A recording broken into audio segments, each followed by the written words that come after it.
still while the sun goes round. Distant winds making silent sounds. Daylight waiting to come relieve the night.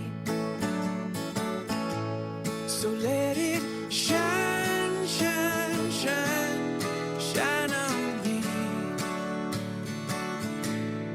Let it shine, shine, shine, shine on me.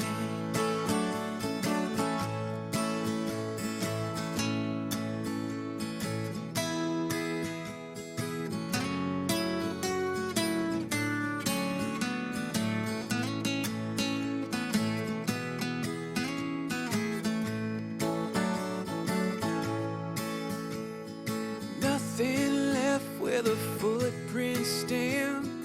Roads ahead under scarlet sand. Twilight reaching like angels through the sky. Feel my moment and breathe it in. Search for skies that begin and end. Close my eyes so I can't see. Hey everyone, welcome back to my channel. This is Jen, the Reluctant Psychic. I feel like everything has been against me making this video today. Because, all week I've been looking forward to making it. I almost made one a few times this week, but there was always some excuse I would give myself, like, Jen, your hair looks bad, or Jen, you're too tired, or Jen, you'd have to get ready, and I know that you guys don't mind if I don't look perfect or whatever. Not that I ever do, but I know that, and it's just my self, my insecurities getting to me. And I wouldn't be able to get to sleep at night because I was thinking of all the things I wanted to talk to you about. And now, now I've sat down and I'm doing this. It's just like floating out of my head. I don't know. I think that YouTube in general has been bothering me lately. The last 2 times I made a video were interesting. I talked more about how I felt about the Summer Wells case and all of that, and I hope this is one of the last times that I'm gonna talk about all that stuff, because I don't want to be that channel. I don't want to be an extension of Ryan Finds Truth. I want this to be my own channel, and I have other things to give to you guys, and if you want to hear about missing children and the search for missing children, please go over to Ryan Finds Truth. One of the big reasons I feel this way, and it makes me sad, but at the same time I'm glad I kind of got this lesson. The first video I did, I think it was the one before last, I finally came out with my thoughts on the Summer Wells case. That was basically the title, and I didn't think much of it because you guys have been asking me that, and I wanted to give you an answer. Well, that video got over 5,000 views. Before that, my videos were lucky to get 200. And while I felt kind of some excitement at the time, after sitting with it and thinking about it, I've just gotten really sad about that, because I don't want that to be my channel. I don't want to really talk about that here. I mean, probably once in a while I'll touch upon it because it's a big part of my life, but this isn't an extension of Ryan Finds Truth. At least I don't want it to be. And so, if I'm losing subscribers or whatever because of this, I really don't mind. I really don't. And I really learned a lesson, because last week I got a little over 200 views. I am not going to be a grifter. I'm not. Because what I do is sit here and talk about it. I mean, on Ryan Finds Truth, we actually go out and search. And I feel really good about that. But I don't want to sit here and talk about and rehash and discuss all these things that have been talked about and rehashed and discussed to the smallest degree. I really think until there's a big, crack in the case, there's just nothing new to talk about. And like my cicadas here, my friends, it's all chatter. Sorry if you don't like the cicadas, but I've come to see them as my friends because they're a representation of what's going on in my head.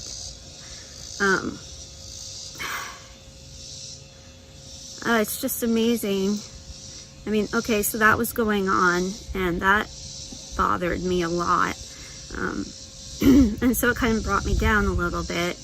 And then last week I wasn't able to make a video, so I don't think that was good for me either. And yeah, I was feeling pretty down.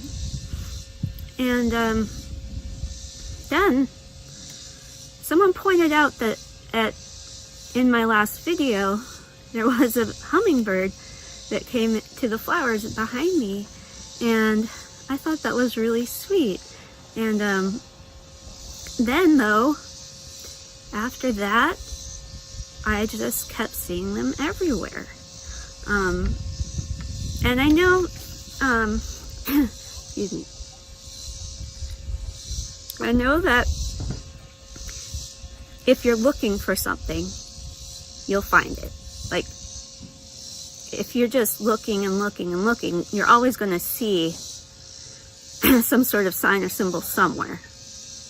Like the number 23 or 1111 or whatever. You're eventually going to see it and say, that's a sign. So I have that in mind. And that could very well be true in this case. But it's given me comfort. So, as I was saying, I saw that, I was told about that hummingbird in the back here. And I remembered after a bit that recently, maybe 2 or 3 weeks ago, I was outside and a little hummingbird just flew up near my face. And it was so sweet. It's beautiful. And so I'm like, yeah, okay. And then I was out here one day and I saw a hummingbird up in the tree. And I asked Ryan, I'm like, Ryan, is there really a hummingbird up there? Because I started getting worried. And he said, yeah, there's a hummingbird.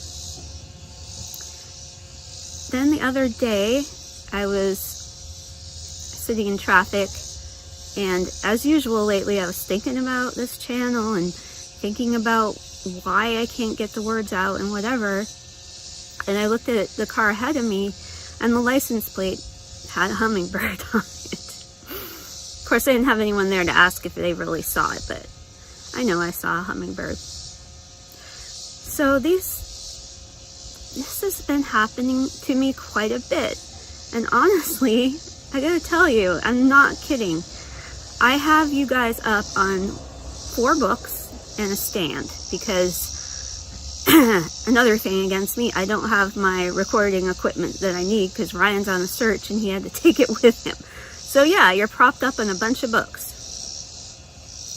And I didn't even notice till I started this video, and I looked down and there's a picture of a hummingbird.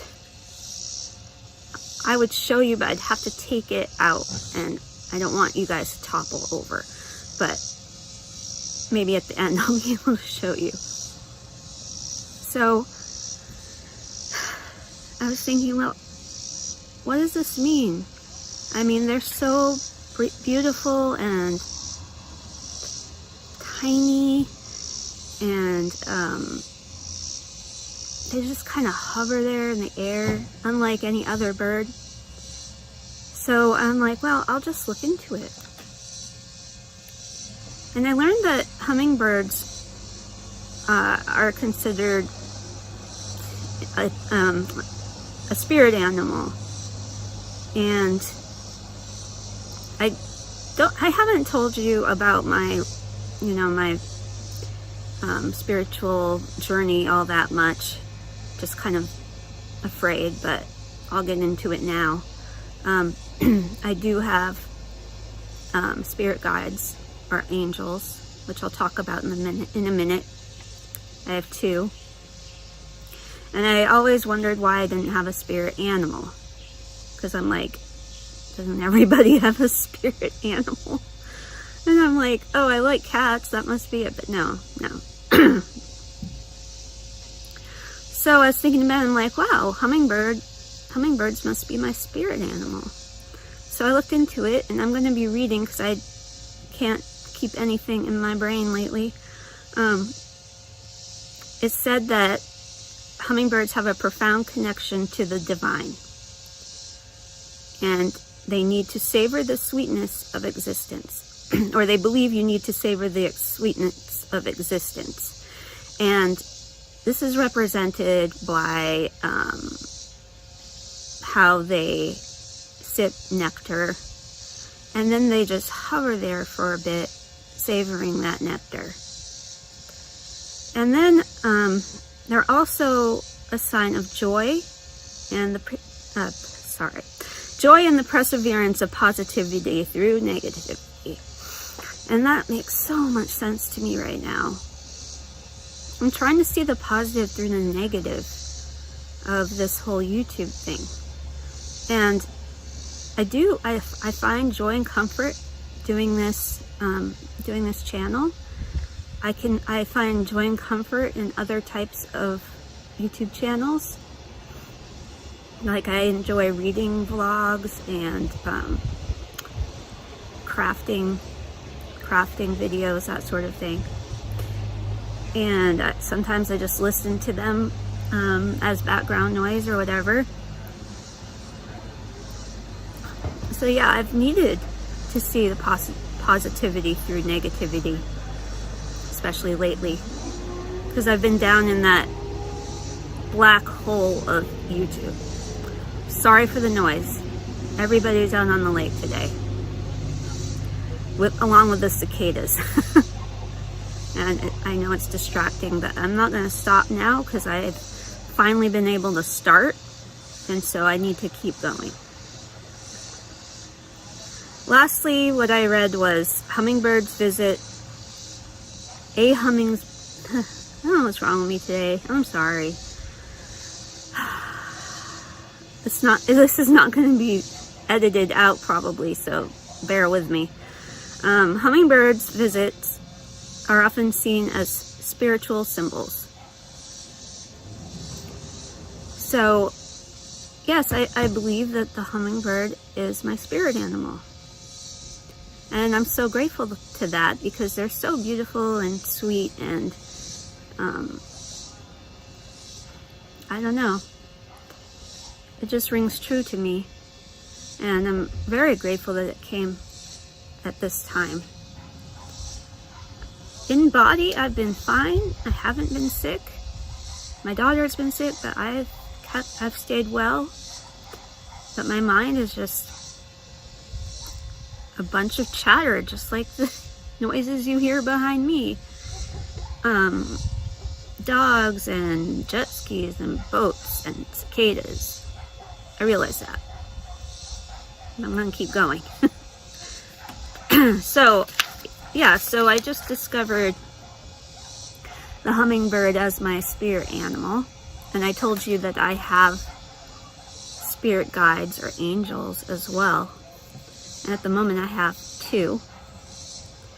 One came to me at probably the darkest part of my life. I went through a very, very dark period. Yeah. And during that time, I had a vision of an indigenous woman holding a baby and washing clothes in a not a river, but creek. And I just felt strength from her, and I felt comfort, and I could see that even through adversity, you work hard and you can live a life. You don't have to have everything. Just the little things are what matters. And strength can get you through just about anything. And then also the Mother Mary, she has always been a spirit guide or angel. I really discovered this when my family and I took a trip to see a monastery, and it was kind of like a garden, and there was a huge statue of Mary with her arms wide open, and under her was a sort of fountain, and people would leave little trinkets or things. I don't know if it was like an offering or if it was just a part of themselves that they wanted to share. But I looked at all this and I just felt so much nurturing and safety and love. And she's been there with me since then. I visited that fountain a few times, and it always made me feel calm and quiet and just well, if that makes any sense. So yeah, so I believe that people have spirit animals and spirit guides and or angels to help, to guide them, to give them comfort, and to be with them in times of need, but also in good times. And they just bring joy. So right now, especially the hummingbird, I'm very thankful, grateful for that. I thank God for that. Okay, I got through what I wanted to talk about. Thank goodness. And obviously I'm going to read this week's reading. If you don't know, I do automatic writing, and basically I first pray to God, and then I ask for the words that could help guide me and anyone who's watching me through their next week, and possibly give some insight into their lives and maybe what they need to concentrate on. So this is what I wrote for this week. And the cicadas are singing along with me. Sing in the heavens on high. It is a time to consult the stars. We are weak until we let the light in. Speak from your heart. Your hearth and home need a positive spirit now. Clean the cobwebs and the hurt in the air. Open the windows to fresh air and truth. Open the door to kindness and compassion. Make your home warm and inviting. Your surroundings are a representation of your heart, mind, and spirit. That does resonate with me, especially the surroundings are a representation of your heart, mind, and spirit. Because I gotta be honest with you, my house is a mess. It's a mess. And I'm very overwhelmed. I'm overwhelmed with things going on, you know, in my mind, spiritually, but I'm also overwhelmed by clutter, actual clutter in my house. And because of all this, it's really hard to know where to start to clean my house. And so I think this reading is really helpful for me, and I hope it's also helpful for you. Please comment below if you have any questions, or if you want to talk about what I talked about today, or my reading, or whatever. I love to hear from you. And if you like this video, please hit subscribe and like. I would really appreciate it. Take care, you guys. Bye.